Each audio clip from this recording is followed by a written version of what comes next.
everybody, it's Safi and Marco. Dish out on the movies. Today we are reviewing episode 6 of Dark Winds, and the title of it is, which I really don't like the titles. I wish they just say the Navajo titles, and I would try to say the Navajo words. They do. They say the Navajo one first, and then they say the English one. I don't hear either one actually. But those who were searching for me, really, which I think the Navajo would be. Are you sure? Yes. Okay. And why don't they just call it Stakeout? Well, it could be a little bit more interesting than that. But, it doesn't have to be, though. I don't know why it has to be this long. I just wish maybe make it 2 Navajo words. I mean, I don't know if they could do that because I'm not. I've heard the Navajo language is pretty hard. I don't know. You know what I think would be really funny? What? It'd be fun, because you think about these TV show titles, like, who comes up with them? Because, I don't know. Because I think it'd be hilarious. What if you created a TV episode title for every day of your life? Like yesterday, it would be like the DoorDash that just kept on going. and then today would be like the Dark Winds review on Marco's off day. Like these really long-winded, pretentious titles. Wouldn't that be funny, Safi? Well, I think the title mine would be The Missing Donkey. Oh, that's weird. No? That you're not going to give any context? No, it's something I'm looking for in my remember, I'm a reseller too. I DoorDash. Ow. I help Marco with his channel, and I also resell thrifted goods. And one thing that somebody has ordered is a tiny wooden donkey. It can fit in the palm of your hand, and it's carved, has little metal chains on it. And I've just been having trouble finding it. I know I still have it. Did you eat it? Marco. So anyway, today is the last day. I mean, it should have been shipped out yesterday, and I got another sale of something. I'm glad I finally got rid of it. It's these 2 puppies in a basket, and it's a salt and pepper set.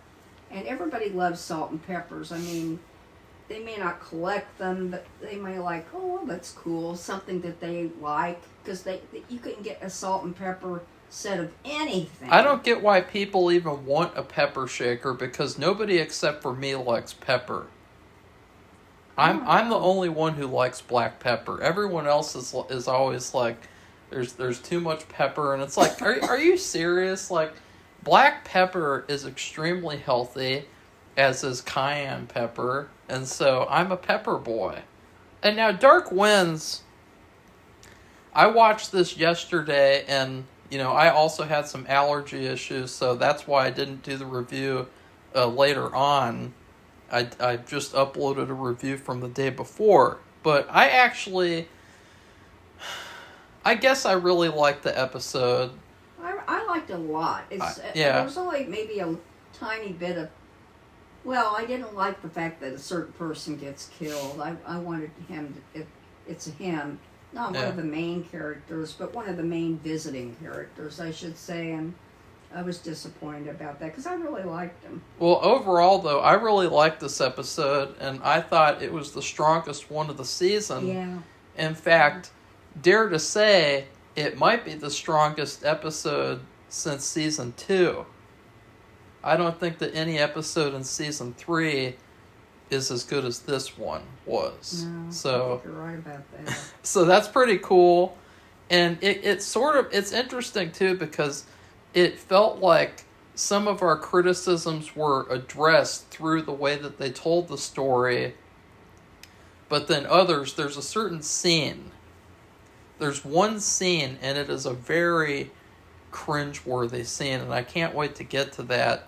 But other than that, I didn't have any problems with the episode. So, well, one thing that I liked that's about good. it too was there were some cultural things that distinguish the Navajo from anybody else. Yeah. And that's a good thing for people to learn and to know about, to be aware of. And they maybe could apply it to their own lives, no matter what they believe. Because, if you get nervous about something, you get worried, you can get physically sick. And Jim Chi has been, we've seen it, and it showed it in this episode, physically ill. And remember, he had been wounded in a previous season, and it's like these wounds came open, like weird, and bleeding, and it seemed like, and this was one problem for us with that, was that sometimes it seemed real, and other times it didn't. Yeah. But in this episode, it was real because Manuelita saw it. Yeah. And so that was a little confusing to me. But I guess it was supposed to be a mystery, and then this episode revealed the answer to the mystery. Yeah. That was so. Well, I guess it starts out with, Joe and Manuelita, they go back to their rooms, and Joe has set it up in his door with, I don't know what it is, a little tiny piece of paper that if somebody got in his room, it would move or slide, and he would know somebody's been in there because of that. And of course he discovers it's been moved, and they go into his room, and they look first with their guns drawn, and what do they find? They find remnants of strange things, and you see flashbacks of the German woman going around his room, and she's so obsessed with them. There's this really hilarious part where she brushes her teeth with this toothbrush, and at one point... he knows that. Yeah. You can tell that. I'm like, ew. And at one point, I think she took out his clothes, and I thought, what is she going to do? Is she going to sniff his shirt or something? Well, I thought she might take some with her. That's what I was thinking. Is she going to get out one of his underwear pairs and wear it on her head, like Captain Underpants or something? Like, what is she going to do? And then they find a bug that's in a lamp. But they call it a bunk. No, they didn't. Yeah, they did. I listened to it more than once. So. It sounded like the word bunk, and I'm like, what the hell does that stand for? Safi, you have hearing problems. I know what it is, but I mean, why would it be called a bunk? No, you have hearing disorder. I swear he said the word bunk. No, I think it was just a bug because that would make the most sense logically. Well, I would agree with you. Okay, well, so that's all that happened, and I just want to start off with, this scene alone was better than all of season 3, because the whole scene, Joe was the one doing the investigating, he was the one finding the answers, and he really felt like the main character. And that is what he is in the books. Yeah. Exactly that. And he continued to be that way the whole episode. Yeah. The only thing that I didn't like comes up near the end with him, of a decision that he makes. I thought it was a little stupid. It was a little too, plot convenient. But other than that, this episode is probably the first one since, season 2 where Joe has felt like the main character. And it's really strange, because, where was this in all the other episodes this season so far? And that's why he has such a stellar reputation where they live, is because of his quiet, investigative skills, and that fact that he does come up with things in sometimes unconventional ways, but by using smells and feeling, and it's just like that toothbrush thing. My God, I don't know how he could tell that, but it was, and they show her doing that when they're not there, and like, ew. I'd forgotten about that, and it is so gross. I was almost surprised. Never mind. But anyways, because that reminded me of, there's an X-Files episode with a hair fetishist serial killer, and he goes into the trash to find like clumps of hair from hairbrush and other things. But anyways, Okay, well, now we're going on to the episode now. The rest of the episode. Okay, well, I guess there was one part, the German girl has a father, and he probably has Alzheimer's or dementia or something, and he is extremely paranoid, and they are both extremely dangerous people. He probably did what she does. And the reason why she's like how she is because of how he raised her, probably. So... And he doesn't speak really very much English at all. Yeah. If any. And they are checking out places where he can live, like a retirement place. And they have all these weapons, and every time she comes to see him, he draws his gun and he almost blows her head off because he doesn't really recognize her.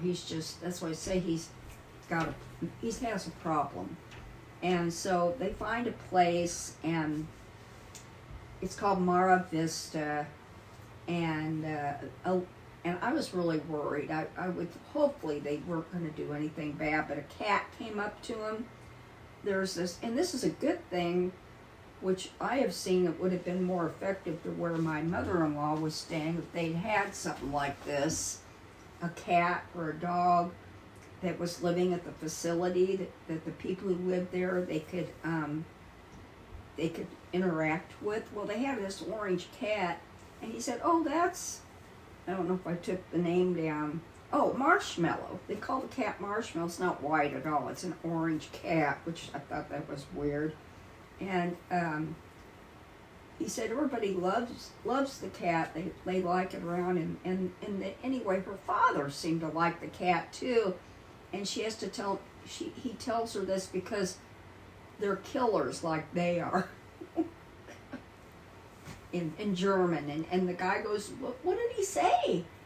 And she said, I guess she likes cats or something. I don't know. She didn't tell him what he really said. That whole thing reminded me of Breaking Bad season 4 because I could picture maybe the reason why they're introducing this plot now is maybe Joe could find the dad at the nursing home and use him to get to the German woman. Maybe. Like in Breaking Bad. Because you got to wonder why he has such a... Yeah. It's either to show how she is the way she is, or both.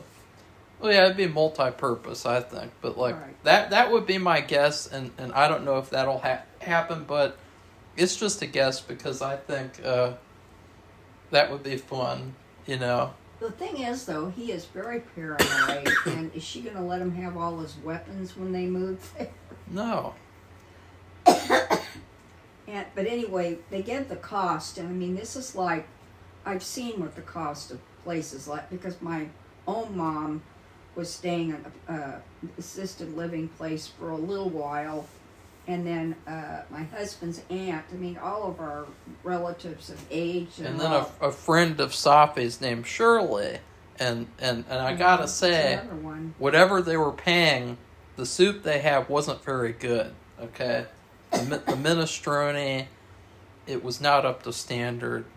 Well, that's here in our area, but it's expensive. And back then, they were telling her it was $5.50 a month with a non-refundable deposit. Oh boy.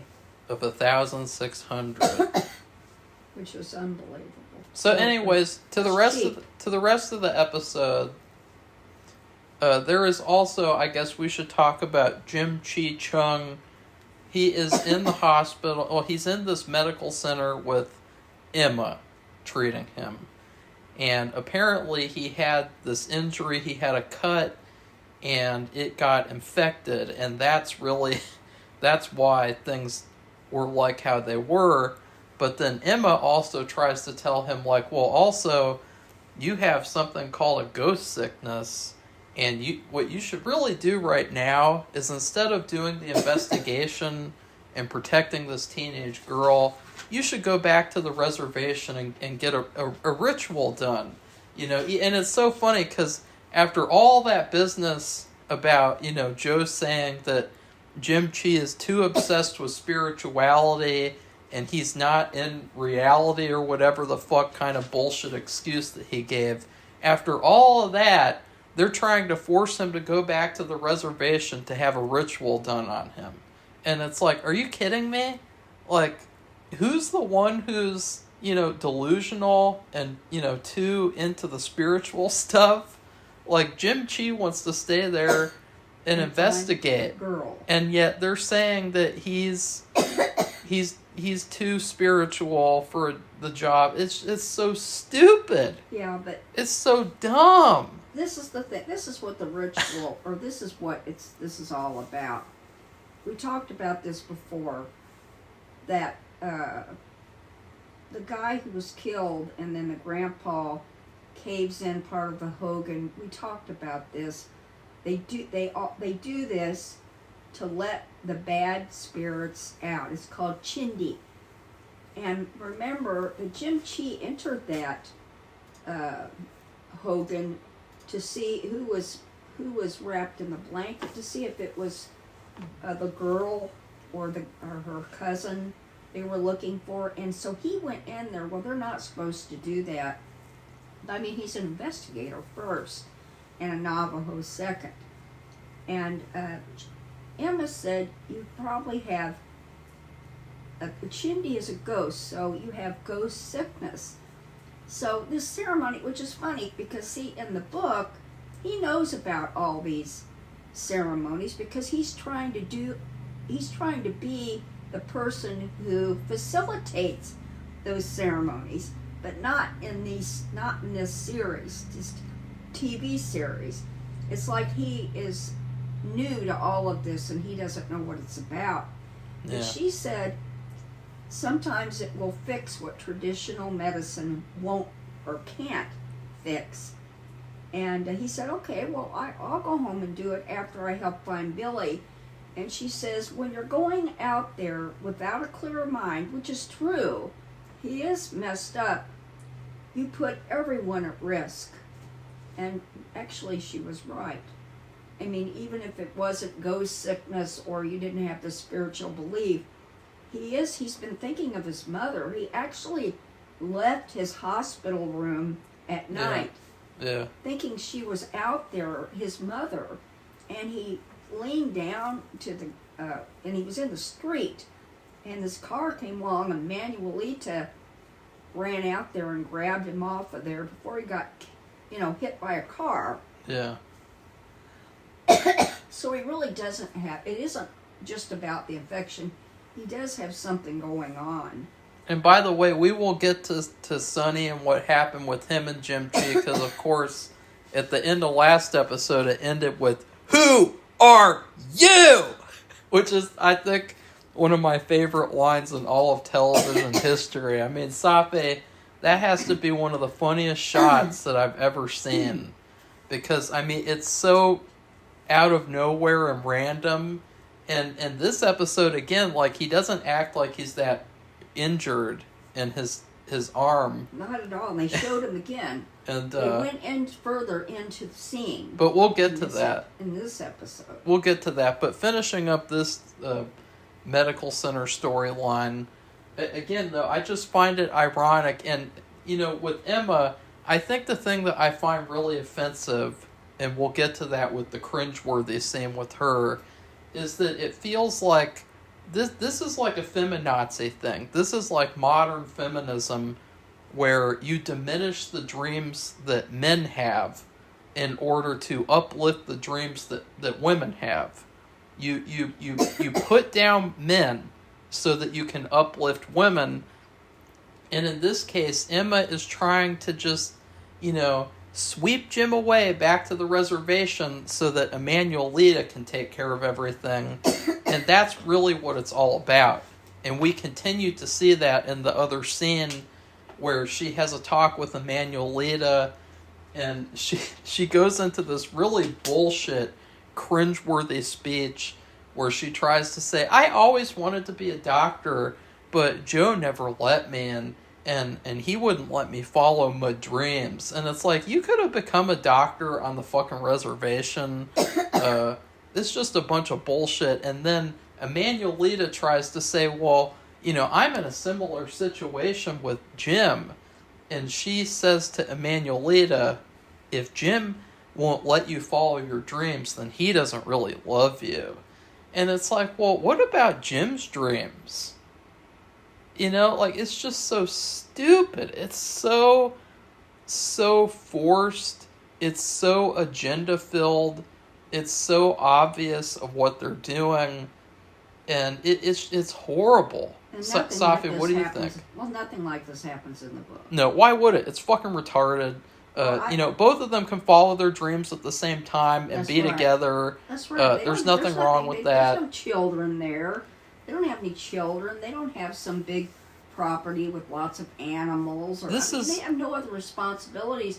They can both do the job. It's a shared job. This is the concept of modern feminism, is that men and women can't be together because they have to go their separate ways and follow their own dreams. That's the concept of modern feminism. That in the Ann Hillerman books, who, after her dad died, she took up writing the rest of the stories.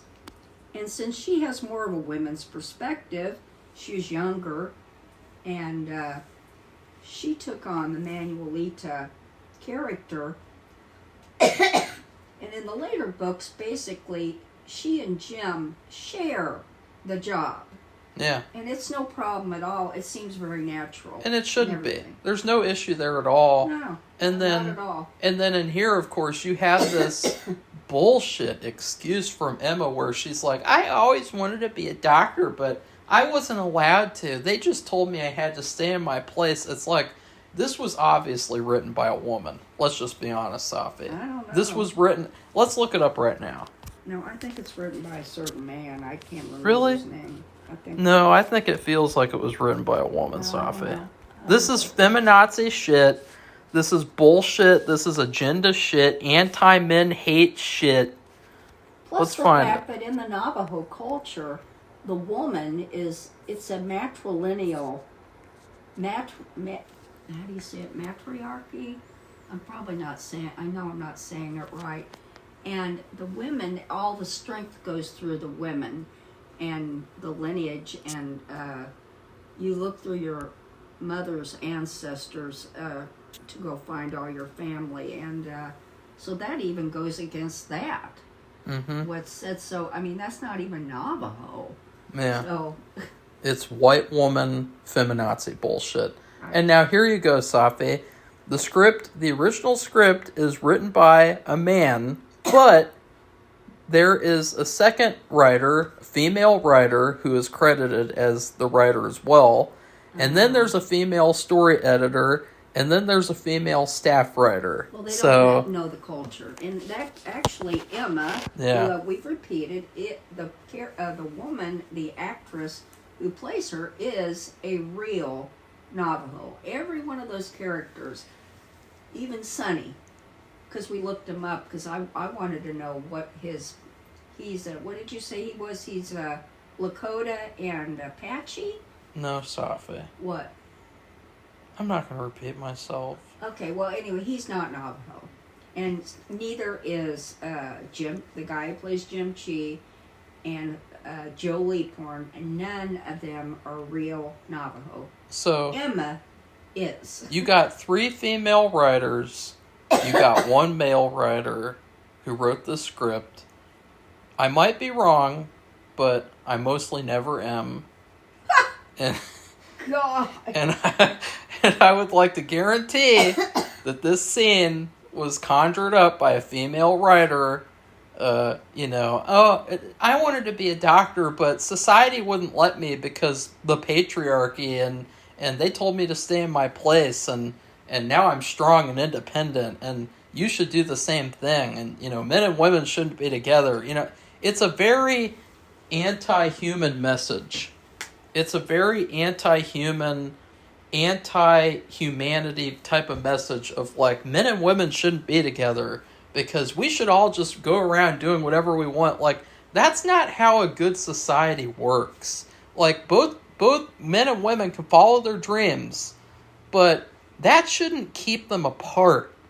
That shouldn't, like, you shouldn't have to, there shouldn't be a society where you have to make sure that, like, a man can't follow his dreams if he's in a relationship or vice versa. Like, both sides should be following their dreams regardless. And in this situation, Emma is projecting her own bullshit onto Emanuelita, and she doesn't even know. She's basically just assuming that Jim Chi isn't qualified to be promoted because he's a man. That's literally the only thing.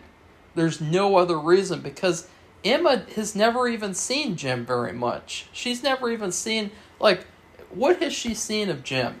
Like, of his work or anything? Like, how in the hell does she think she's qualified to tell Emanuelita, like, oh, well, if he doesn't let you be sheriff and take over instead of him, then he doesn't really love you.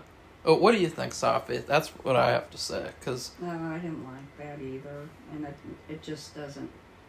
It's the only really, I'd say, except for the death, the bad thing about the episode. Yeah, it doesn't go with anything. Very cringe. And like I said in the books, Emma is at home. Yeah. And she's not even a nurse. And she's ill. She has something wrong with her brain. In fact, they begin to think she has Alzheimer's. And they're reading about Alzheimer's, and because she's been forgetting things and all kinds of problems associated with something like that. And so then they find out she has a brain tumor. And eventually she'll pass away. So all of that, they changed it. But to fit, they had a son, they didn't have a son. In fact, they didn't have any children in the book. And books.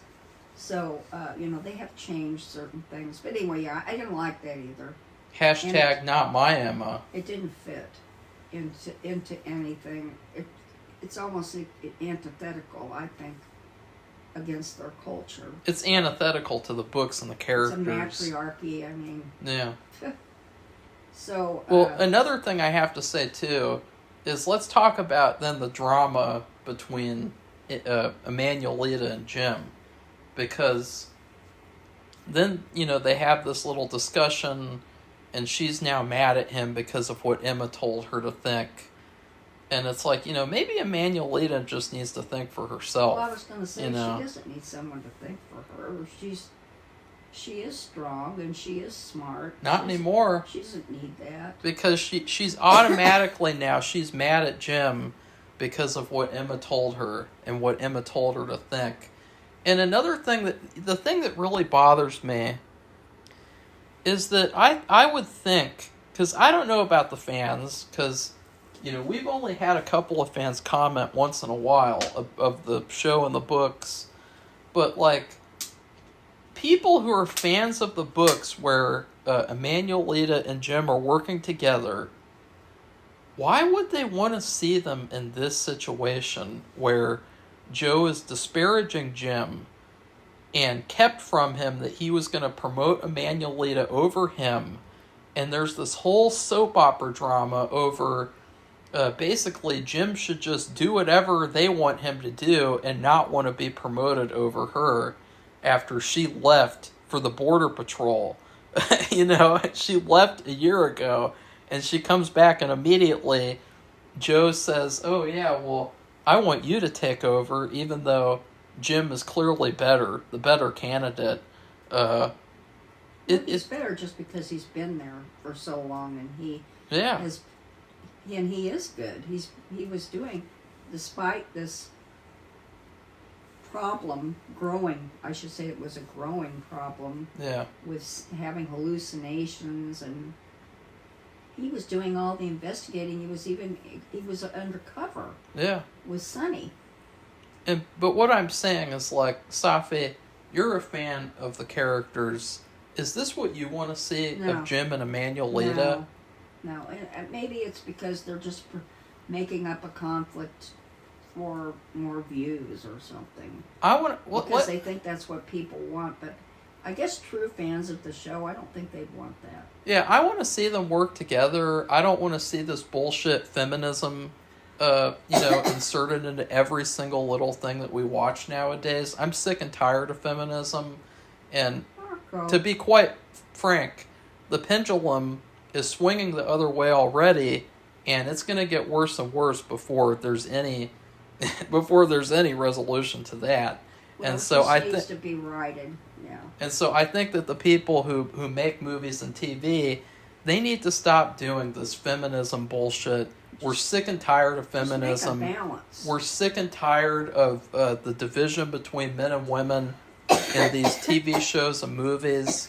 I want to see Jim and Emanuelita working together as lovers. I don't want to see this bullshit where, he should just let her take over and be above him. Because why? What's the reason? There's literally no legitimate reason that they have given on the show or even shown. Yeah, they've all shown that they're qualified to do their jobs. Yeah. So, just because he's been ill, or he's got some kind of ghost sickness, then he's not going to have it forever. Like I said, she brought this up because she said, you're grieving over your mother, and then you went into this Death Hogan, and this can happen to anybody who, with your situation, your story, and when the ceremony should cleanse his spirit. And the thing is, when people have beliefs, whether all of that actually is occurring, that supernatural, spiritual stuff, whatever bad word to use, is happening, if you really have this strong belief, you'll go with it. I mean, it will affect you in a good way, in a bad way, and so that's not going to affect him for the rest of his life. No. So, as soon as he goes through this, I was telling Marco that in World War II, those Navajo code talkers, which the Japanese could not figure out their language. They do have a very difficult language, and that's what helped the war. Their effort in the war was very heroic and helpful because nobody could break their code, it wasn't their code, it's just their language, and they could help the Allies, the U.S., and with what was going on in the war because of their language. And so in the midst of that, they were in a war, and they were around dead bodies. And when they got back, they all had to go through this cleansing ceremony, this one particular one. Or any Navajo has been in any war or situation where they're around dead bodies, and they couldn't back off of that. They were on a battlefield with dead bodies, and walking over them or avoiding them and avoiding getting shot and helping other people, fight the battles. They couldn't avoid it, so they just came home and they would do what Jim would do, is go through these cleansing ceremonies. So it's not unrealistic or never happening. Yes, it has happened, and they were right back. And the last bit of cringe with Emma was that Emanuelita actually tried to say, Joe has been doing a lot of good stuff, and he's doing a lot of great things. All the things that you asked for, your list of demands that you made last season. And he's going to retire. And Emma's response is, I'm happy for him. That's nice. That's code for bitch. That's code for I'm a see you next Tuesday. Right, Safi? Well, it just... Remember that? It was a little shocking. Yeah. Because it sounds like something I would say. Well, it's so out of character for Emma. Like, this whole story, this whole season with her, and last season with her leaving town, it feels nothing like what she's supposed to be as a character. And, again, they do this a lot nowadays. I even heard this podcast about The Mentalist, where this female writer was talking about how if we made The Mentalist nowadays, the number one change we'd make is that we'd make the side female character more involved. And it was such a patronizing comment because she's already involved. And so it feels like nowadays, they look at stories and they go, you can't just have a female character who's a wife or a girlfriend. She has to have her own story and her own importance and independence. And to be honest, I think that that's backward because it's saying that, like, that doesn't exist in real life, which it does. And number two, that's what the character is in the book. So why don't you just stick with the books? The books are the reason why the show exists. If Tony Hillerman never wrote those books and Emma was some strong female character, no one would have read it. No one would have liked it. What do you have to say, Safi? We've done a lot of ranting. We need to go to this other... Well, it was really cringe, though. It really was bothersome. I don't know. It's it's true that Tony Hillerman, if he hadn't written the books, it's just not... The thing is, the books aren't a soap opera. The books are almost like a representation of what really happens or what it's really like. And he captures the ethnicity, which means what they believe in, and the environment, the way everything looks, the way everything is laid out on the reservation, people's beliefs, everything. It's all laid out, and but in an interesting way to tell a story, but he remains loyal or real to what actually how the people are and how they live. I think that's what captures everybody's imagination, and all the people, like other Native Americans, even the Hopi, the Navajo, they have a little thing with the Hopi, and a little clash of cultural beliefs or whatever, a little rivalry. I don't know what you want to call it. It's kind of hard to describe. But even the other groups, the Indian groups, Native American groups, they appreciated the books.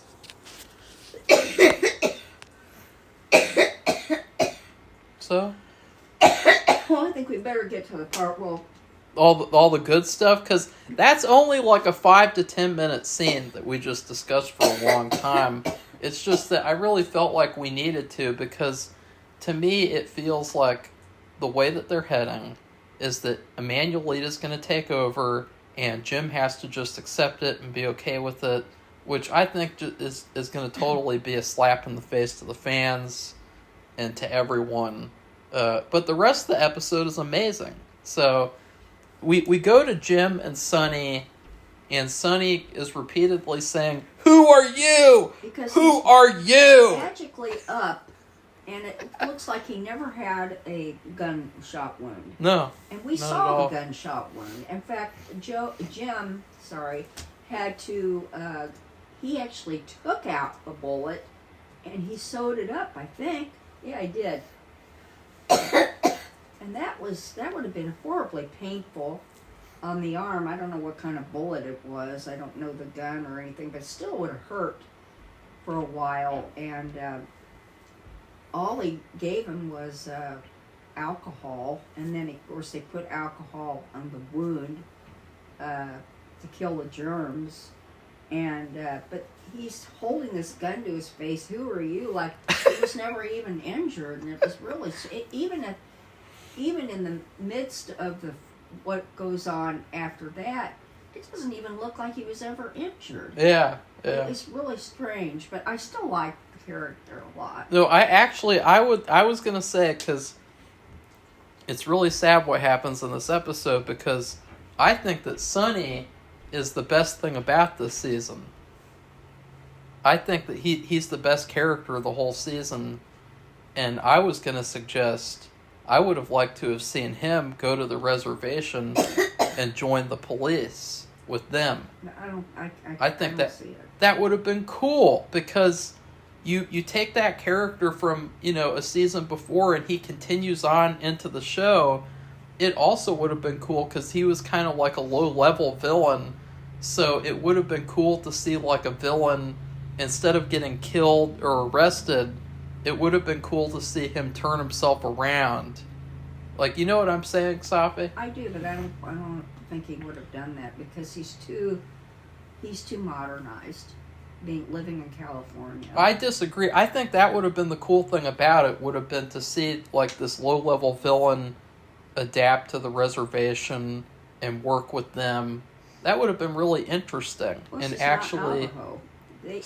He's not Navajo in the story either. it would have led to conflict. He doesn't. He would have been part of the police. Not everyone on the police is Navajo. They do have that. I can't think of his name, but there is a Hopi. I'm not sure what he is. He's another law enforcement officer in a different part of the reservation or an adjoining area. I can't remember.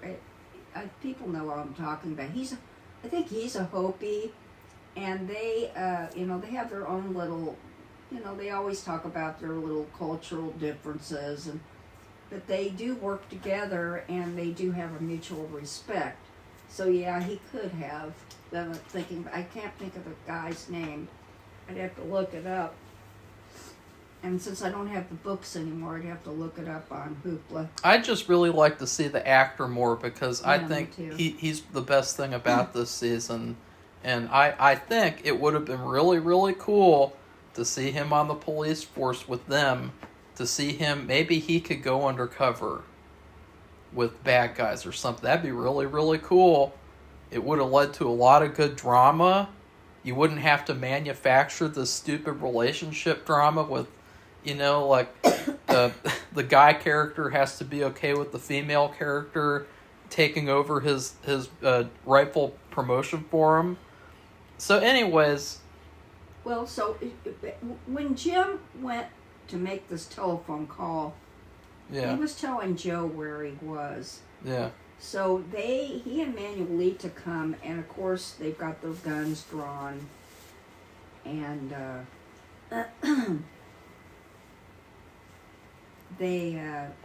Sonny overpowers Manuelita, but Joe has disappeared. He's hiding, and he'll get in there more surreptitiously, and so he takes Manuelita, and he looks like he's gonna shoot her in the head, and Jim's having a fit, but he's really ill and bleeding, and soon enough, though, Joe comes in, and he has a gun to Sonny's head.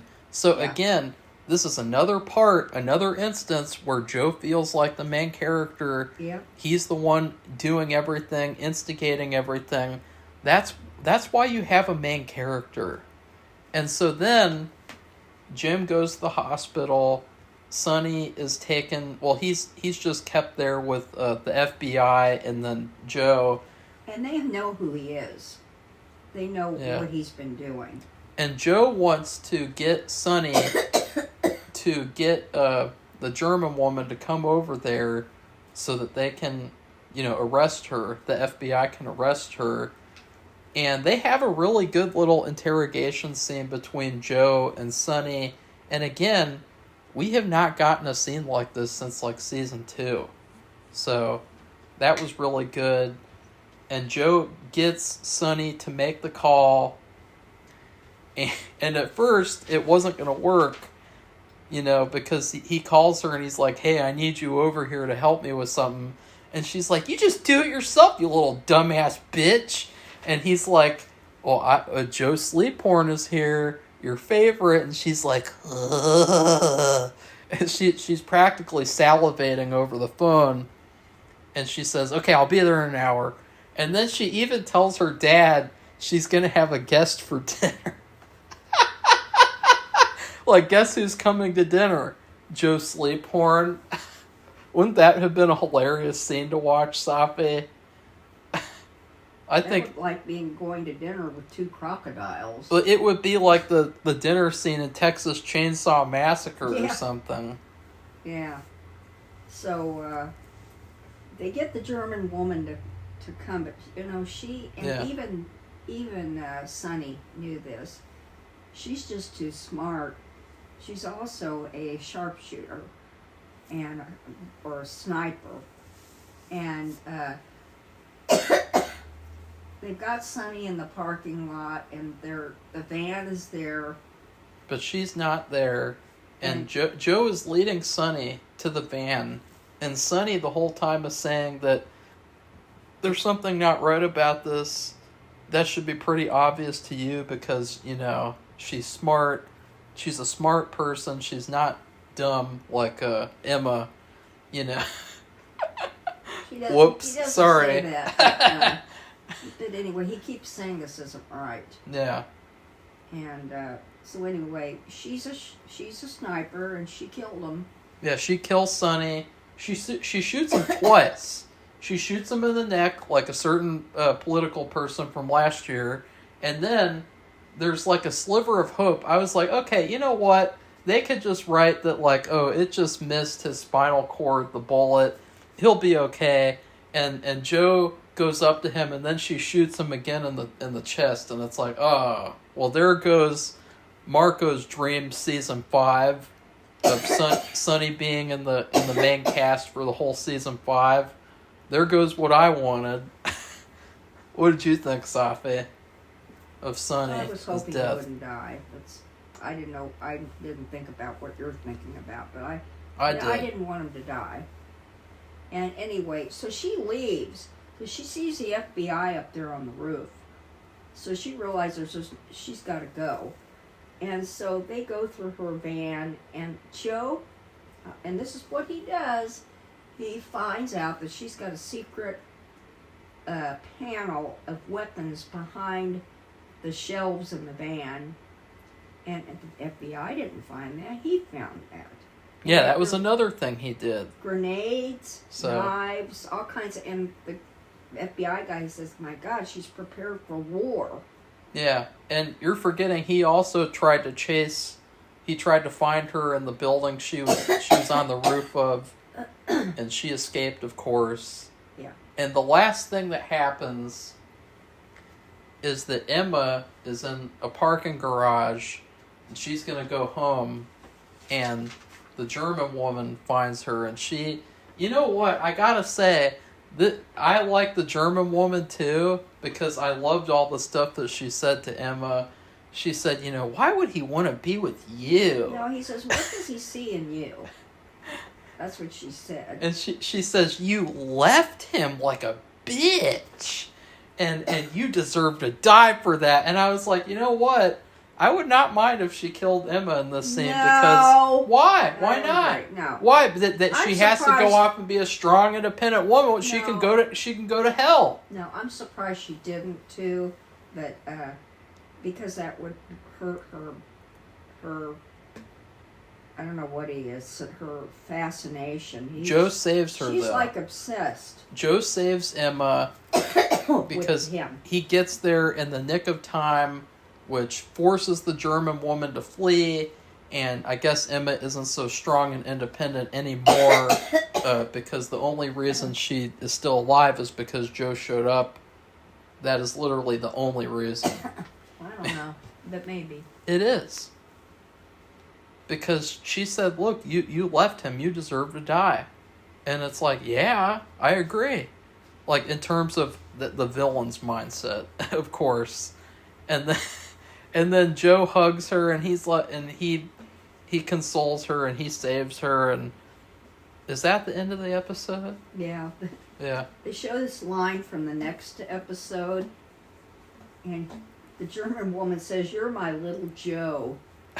That's what I'm saying. She's totally, and even the FBI said, you know, because Joe told them he said she's obsessed with me, and they said, well, when people are obsessed, they make mistakes, and they were right. They're right. I really love that whole thing because, you know, on one hand, I have to wonder about the book because Safi never even talks about the book. She acts like it doesn't exist. Much relationship to anything that's going on. Well, there you go. But like, I wonder, was the villain character a good character in the book? Because it feels like they could not have done the storyline if it was a guy, and so maybe maybe this is one of the changes that they made that was for the better. Because I think it's really interesting. It is kind of weird, though, because to me the big question would be, where did this obsession with Joe start and come from? Well, she said we've never seen that. She read. I know they don't show it, but she said the German woman tells him on the phone she's read all these stories. Oh yeah. About them, and she was trying to keep the balance of their culture, because that's what they talk about, being in balance. That's part of their ethnicity and ethnic beliefs. And she said, I put that guy in the cave and I washed his hair or something and I wrapped him up, and he didn't like that, and he thought that was disrespectful. But she said, I tried to do that, and he said, but you, what you did, you caused chaos. You made me kill Sonny. Yeah, she blames him for killing people now. She says, it's all your fault. Because you caused chaos. You should have just done what I wanted you to do, like, you know, Manuelita and Jim. And so I love that. I love the whole episode. I literally love the whole episode except for the one scene with Emma, which we did talk about for a long time.